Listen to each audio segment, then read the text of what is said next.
Se define como música folk todo tipo de expresión musical que haga uso de instrumentos típicos de cierta región específica. Hasta cierto punto podríamos decir que la música folk está compuesta por tres clases de instrumentos: los de cuerda, como son la guitarra, el charango, el ukelele, el banjo, la mandolina, los violines; los de percusión, que podrían ser los tambores, los platillos y el cajón; y los de viento, los más conocidos, como pueden ser la quena, la zampoña y la flauta de pan.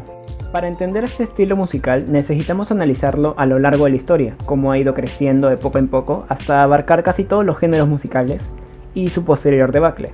Así que sin más preámbulo, comencemos. Como todo género musical, no se tiene una fecha exacta de cuándo comenzó, así que la música ha estado presente en las personas a lo largo de la historia.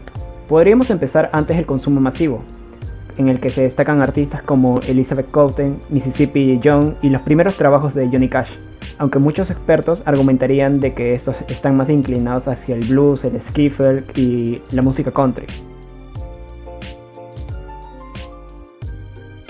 Para la década de los 60 se dio el surgimiento de las primeras estrellas folk, como serían Bob Dylan y Joan Baez, quienes inspirarían a músicos como los Beatles, los Rolling Stones, Joni Mitchell, Crosby, Stills, Nash Young, Donovan, Scott McKenzie, entre otros. La influencia de estos artistas dio a conocer a cantautores como James Taylor y Led Zeppelin, así como gran influencia en los países de habla hispana. En este último grupo podemos destacar a Silvio Rodríguez, Violeta Parra, Víctor Jara, Atahualpa Yupanqui, Lito Nevia y grupos como El Polen en Perú y Los Jaivas en Chile.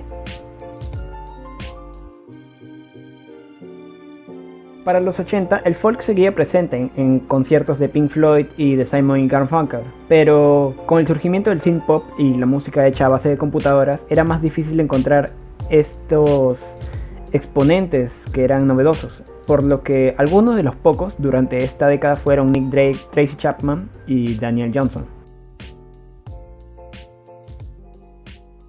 Por influencia de Daniel Johnston y Neil Young, algunos artistas surgieron como Nirvana, Jeff Buckley, Oasis y también el formato MTV Unplugged, la cual surgió tras una interpretación acústica de la canción Wanted Dead or Alive de Bon Jovi.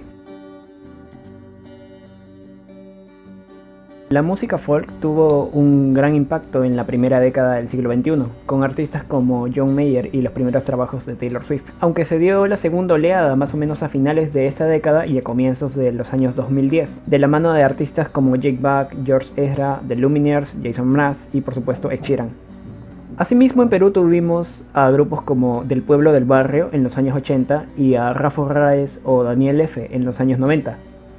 A mediados de la segunda década, artistas como Daniel and the Dead End, We a Lion, Rafo de la Cuba, Alejandro María Laura, Lala, No Recomendable y Canaco y el Tigre.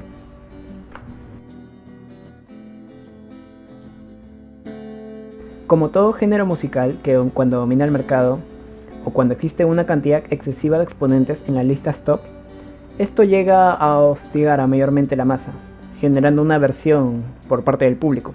Esto se dio con géneros anteriores, como fueron la música disco o el glam rock, y la música folk no tuvo esa excepción.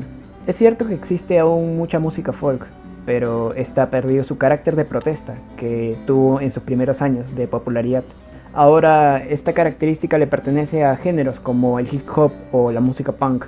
Aún así, la música folk sigue viva y fresca todavía. Pero no en los artistas top del momento, obviamente, ni siquiera en los de este género que son más conocidos, sino en el pueblo mismo, porque es un estilo que nunca buscó la fama ni la admiración, sino es ser un nexo entre el mensaje, sea poético y de justicia social, a las masas en sí mismas. Y si actualmente no se encuentra este estilo tan fácilmente en la cima de las listas, no quiere decir que no exista, sino que está más oculto, simplemente ya no es objeto de atención mediática como lo fue durante el siglo pasado. Y así, entender su historia y su expansión por el mundo nos ayuda a valorar los pioneros de la música folk y cómo sin ellos no tendríamos a muchos de los artistas que escuchamos hoy en día.